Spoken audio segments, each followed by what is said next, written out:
First of all, let me share with you my personal journey to this stadium. I was born in China, and in 1960s and 70s in China, my father and mother are both university professors.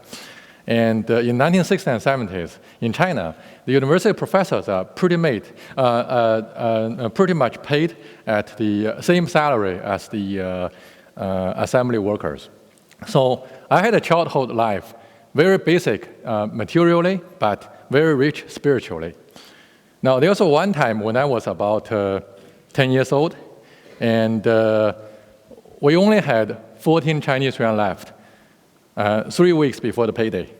And 14 Chinese yuan was about $5. So my parents don't know what to do, and they said, "Hey, son, why don't you take charge?" So the little 10-year-old boy took the 14 yuan and immediately locked into a small safe. And my austerity measure is very simple. Do not buy any clothes, no meat, and no vegetable, only rice. And of course, I succeeded to get ends meet.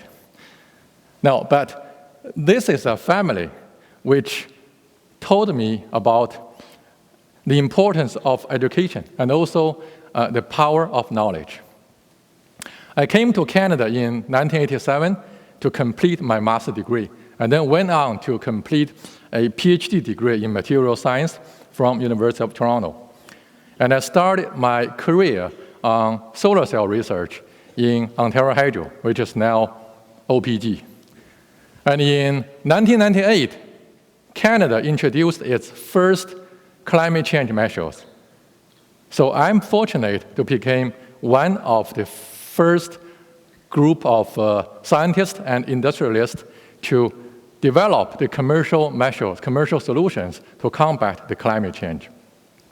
And those experiences taught me how much solar can make an impact, right? And even if it's only at a very small scale. Now, at that time, we had a very small funding from Canadian International Development Agency, CIDA, to help China to use solar for rural electrifications. So we went to the small villages in Tibet, and we brought with us a very small product, a 10-watt, this big, 10-watt solar panel, a small 17 mAh battery, this big, and all built into one box, and just enough to power 2 light bulbs and 1 radio. However, I saw firsthand the huge impact such a small device can make to our villagers.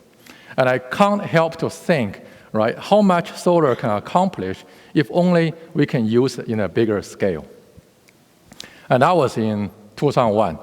And at that time, I dared not to imagine solar as the primary energy source for the people worldwide, because solar was barely on the map, right? So I did what I can grab at that time, which is to start a small company and make the small solar panels. And the rest is history. In less than 10 years, Canadian Solar have grown to a 8,000 people company and a top 6 solar panel manufacturer in the world.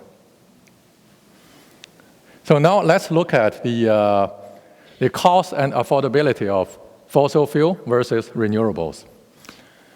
And globally, we consume 6.5 billion tons of coal or coal equivalent each year. And this number is set to go up because the emerging economies, such as China, India, Brazil, Russia, they're all urbanizing in a crazy, crazy speed.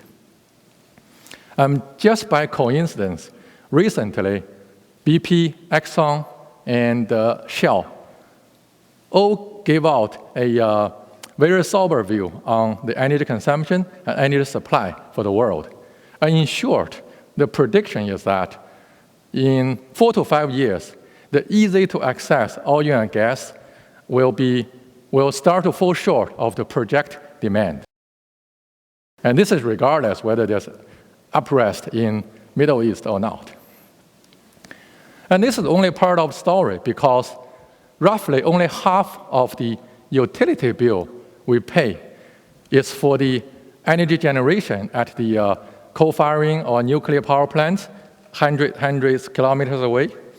And the other half is to build and run all these huge transmission towers and transmission lines in order to bring energy to our household. And this is inefficient. And later on, we will see that solar is different because solar can generate electricity on your rooftop. So there's little or no need for power transmission.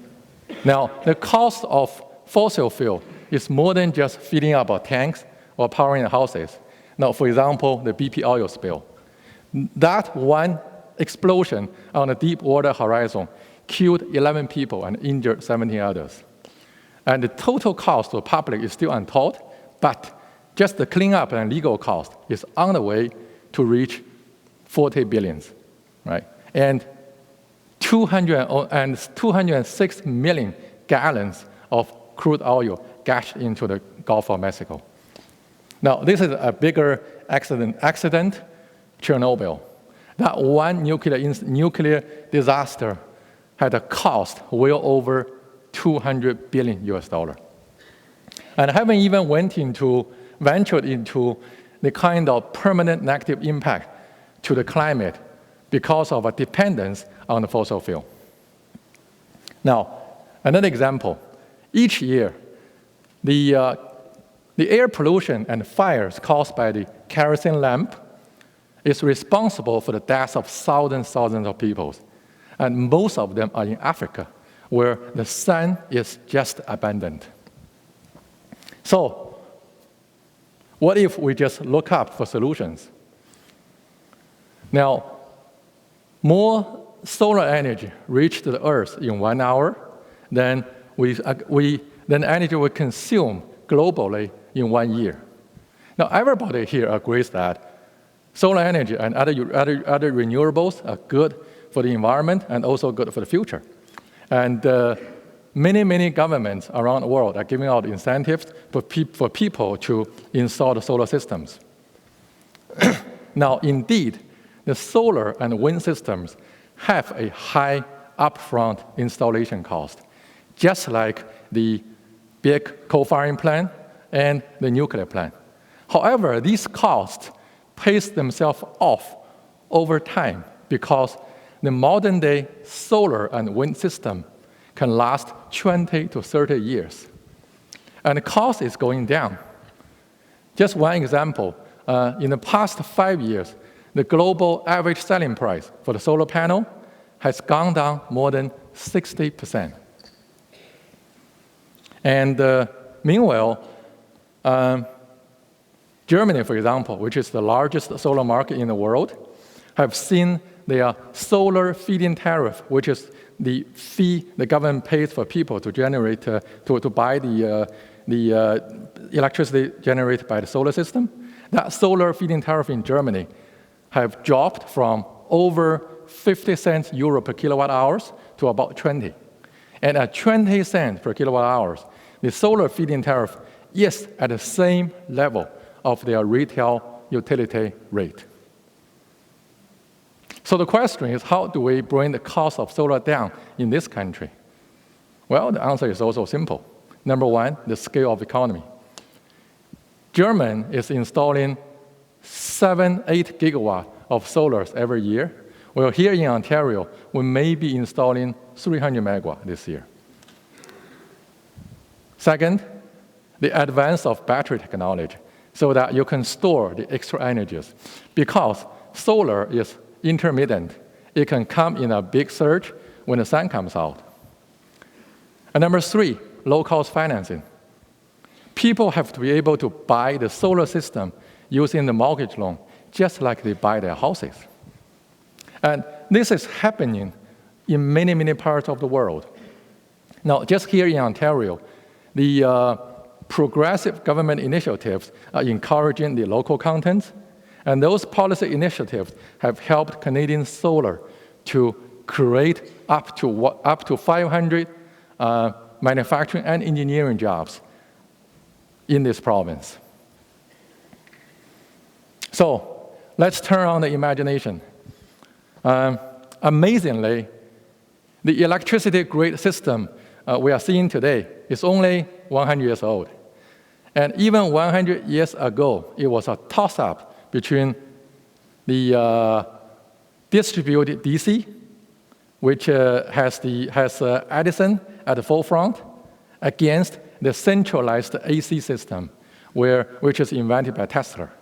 Now, that famous war of current round one was won by the centralized AC, which is the system we are using today.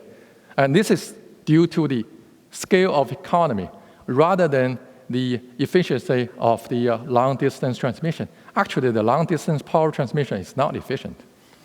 Now, looking ahead, because the distributed DC technologies have advanced so much, right? And we are going to see a new structure emerging. And basically, I think we are seeing the same battle again. What is the new structure? Localized municipality grid, with the solar panels directly power the AC appliance, and the smart grid turns on the washing machine and other machines when the sun comes out. In a word, in the next, who knows, 5 years, 10 years, we might see the war of current round two, right? We might see this war of current refought. And this time, who knows, Edison might win. And just as Edison once said, discontent is the first necessity for progress, right?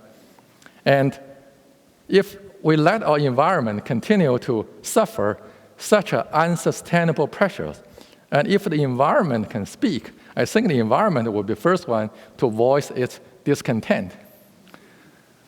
And on the other hand, we don't need to see winners or losers in the war of current round two, because I believe a better future is a balanced future. Fossil fuel, as long as it's clean fossil fuel, is still going to be an important part of our daily life and of our energy mix. And it is fortunate that these days, more and more conventional energy companies start to share the same view as us, and we are working together to create a sustainable and cleaner future. Now, back to the question of Africans, what do they do to replace the kerosene lamp? I think that question is simple. They don't have to fight this war of current anymore. Just go direct to build a localized township grid, and so that solar energy can be harnessed, stored, and enjoyed at the point of use. Now, I think this is totally uncharted water, and I don't know exactly how we are going to get there. However, I think at this moment, this is definitely an idea worth exploring and worth spreading. Thank you.